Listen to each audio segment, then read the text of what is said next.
And they kept looking at it, and then clients were looking at it, and it was, I mean, there's no way you could tell that it wasn't really my hair before I started noticing any hair loss. I wasn't losing it so much here, but it was kind of really thinning out back here. But then it wasn't until I was about 50, I realized I am going to be the first bald male in my family.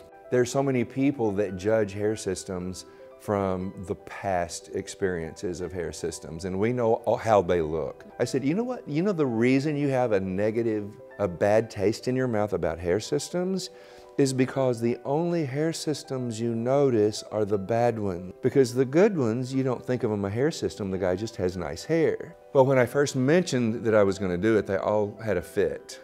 When I ordered that first system, it was really more for a joke. And oh boy, I don't know what I'm doing, but you know, I've said before, somehow miraculously it went on perfectly that first time and looked incredible. Have hair and all of a sudden realize I'm outside, I'm in the wind, I feel my hair blowing. So after I discovered the solution, then I stopped worrying about losing my hair. But you know what, I look at it, it's been a tremendous blessing to me, but the main thing is, goodness, do you want hair? Do you really want to look better? Are you confident enough to do it? Are you afraid to do it? Feeling insecure about it? I'm saying the proof is in the pudding. You know, you can have hair, you're gonna feel better about it.